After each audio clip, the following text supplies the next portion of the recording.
Good morning my dear students of class 8th। Okay बेटा, आज हम अपना टॉपिक लेंगे polo the king of games. हालांकि ये चैप्टर जो है मैंने आपके साथ अच्छे से डिस्कस किया है, लेकिन आज इसका फिर दोबारा रिपीट कर रही हूँ क्योंकि आधे बच्चों को ये समझ में नहीं आया था। तो let's start. Polo the king of games. Polo एक गेम का नाम है जो किन की गेम कहलाई जाती थी? The king of games. Polo जो है इसको सब गेमों का बादशाह कहा जाता है, क्योंकि ये गेम्स सिर्फ और सिर्फ बादशाह लोग जो थे, किंग्स जो थे, वही खेला करते थे। Let us start. There are so many games played by common people. एक आम आदमी जो है वो बहुत सारी गेमें खेलता है, जैसे क्रिकेट है, हॉकी है, ये टेबल टेनिस है, बैडमिंटन है। But certain games are played by only a few and certain areas only. लेकिन कुछ गेमें ऐसी होती हैं जिसे कुछ ही लोग खेलते हैं और कुछ ही एरियाज में खेली जाती है। In addition, these games are played with little variation in rules from one area to another। और दूसरी बात जो है, जो ये वाली गेम है, इसमें थोड़ी variation in rules from one area to another area में होती है। यानी कि ये जो पोलो गेम है, ये फ़िलहाल तो इन्होंने यहाँ नाम ले लिया है, मगर ये पोलो की डिस्कस कर रहे हैं कि ये ऐसी गेम है जिसे सिर्फ कुछ लोगों तक ही ये गेम महदूद है और ये कुछ ही एरियाज़ में खेली जाती है विद वेरिएशंस। यानी कि अगर एक एरिया में एक रूल है और दूसरे एरिया में इसे थोड़ा हट के दूसरा रूल है। ठीक है बेटा। वन सच गेम इज़ पोलो। ऐसी ही एक गेम है जिसका नाम क्या है बेटा? Polo. Played on the horse back as the player strike the ball with the mallet in his hand. This fast and furious game is famously called the king of games. कहते हैं ये कैसे खेली जाती है? ये घोड़े की पीठ पर बैठकर हाथ में जो घोड़े कि घुड़सवार होता है वो अपने हाथ में एक स्टिक, जिसे मैलेट कहा जाता है, जो वो स्टिक उसके हाथ में होती है उसे मैलेट कहा जाता है। उसके साथ वो बॉल को हिट करता है और तेज़ी से हिट करते हुए आगे बढ़ता है विथ फास्ट एंड फ्यूरियस, बहुत तेज़ी से और ख़तरनाक तरीके से। और इस गेम को इतनी खतरनाक गेम है और इतनी तेज़ी से खेली जाती है, इसलिए इसे किंग ऑफ गेम्स कहा जाता है। क्यों इसे किंग ऑफ गेम्स कहा जाता है? Because it is fast and furious and it is played only in A few and in certain areas. ठीक है, इसलिए इसे कहा जाता है the king of games. The king of games किसे कहा गया है बेटा? ये आपको MCQ भी आ सकता है। द किंग ऑफ गेम्स कौन है? पोलो। चलो, let other people play at other things.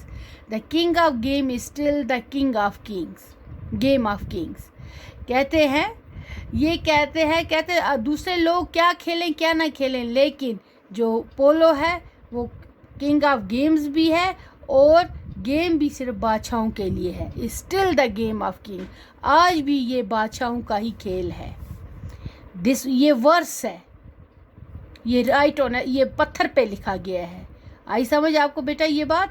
ये है let other people play at other things, the king of game is still the game of Kings. ये स्टोन पे लिखा गया है, पत्थर पे वो एक बोर्ड जैसा बना के जो दीवार में टांगते हैं, उस दीवार में फिक्स करते हैं, उस पे ये वर्स लिखी गई है। This verse inscribed on the stone tablet. ये टेबलेट ऐसे स्टोन टेबलेट में होती है। Beside a polo ground south of the fabled silk route from China to west. बेटा ये उसी तरीके से है जैसे हम घर के जब मकान बनाते हैं और जब उसे हम फेंसिंग करते हैं, फेंसिंग पे और गेट पे जब दो पिलर्स होते हैं, उन दो पिलर्स पे हम एक जगह पर अपने पापा का या अपना नेम प्लेट बना के लगाते हैं। इसी तरीके से ये वर्स जो है ऐसे ही इस स्टोन के प्लेट पे लिखी गई है। और कहाँ की है ये? जो पोलो ग्राउंड के बाहर दीवार पे। This verse inscribed on a stone tablet beside Apollo ground south of the fabled Silk Route from China to West. Some of the ancient history of the oldest, कहाँ पे है ये, जहाँ से ये चाइना टू वेस्ट की ओर जाते हुए ये जो दीवार पे ये जो स्टोन टेबलेट है उस पे ये लिखी गई है, ठीक है। Sum up the ancient history of the oldest organized sport in the world with its reputed 2500 years or more of it. इसकी एग्जिस्टेंस, ये बोलता है इसकी पुरानी एंशंट हिस्ट्री है और ये पुराने ज़माने में भी ये गेम खेला जाता था और इसकी एक रिप्यूटेड हिस्ट्री है इसकी आज से 2500 साल पहले की इसकी एग्जिस्टेंस है। किसकी? पोलो की। यानी कि आज से 2500 साल पहले भी ये गेम खेला जाता था और तब से ये बहुत ही एंशंट पुराना ओल्डेस्ट ऑर्गेनाइज्ड स्पोर्ट्स है इन द वर्ल्ड में सबसे पुराना जो है वो यही है। कौन सा है? पोलो है, जो आज से 2500 साल पहले भी खेला जाता था। Certainly polo reflects all the qualities that make the Mongol hordes the greatest nation of the horsemen in the ancient world. कहते हैं पोलो से ये पता चलता है, उस क्वालिटी का पता चलता है जिसने मोगल रूल जो थे, मोगल हॉर्स राइडर जो थे, उसे ग्रेट नेशन ऑफ हॉर्समैन, यानी कि उसके जो मोगल के जो हॉर्समैन थे वो कितने, मतलब उनकी कैसी क्वालिटीज़ रिफ्लेक्ट करते हैं इस पोलो से। क्योंकि ये पोलो वही खेल सकता है, वही घुड़सवार घोड़े पे बैठ सकता है जिसका स्ट्रॉन्ग विल हो, जो स्किल्ड हो, इक्विप्ड हो, वही बंदा जो है वो ये गेम खेल सकता है। सो यही बोलता है suddenly polo reflects all the qualities, वो सारी क्वालिटीज़ को रिफ्लेक्ट करता है जिसकी वजह से मंगोल एक ग्रेट नेशन के रूप में उभरा और जिसके घुड़सवार जो थे बहुत ही ज़्यादा अच्छे थे। Great equestrian skill coupled with a clear eye, यानी कि वो इतने हुनरबाज थे, उनमें इतना घुड़सवारी का हुनर था, उनकी आंखें इतनी तेज़ थी। एंड स्टाउट यानी उनकी जो बॉडी जो फिगर लाइन थी वो कितनी स्टाउट, उनकी वो कितनी स्ट्रांग थी, स्किल्ड थी, और उनका जो हार्ट था वो कितना ब्रेव था।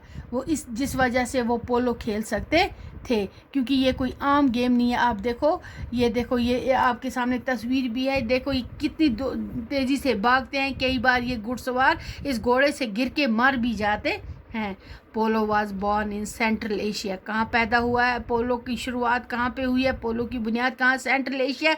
स्पेंड्स इन चाइल्डहुड, शुरुआत इसकी सेंट्रल एशिया से हुई, समझो इसका जन्म जो है सेंट्रल एशिया में हुआ, इसका बचपन जो है ईरान में गुजारा गया और मैच्योरिटी जो इसकी है नॉर्दर्न एरिया में हुआ। ओके बेटा, आज इतना ही। Okay, tomorrow we will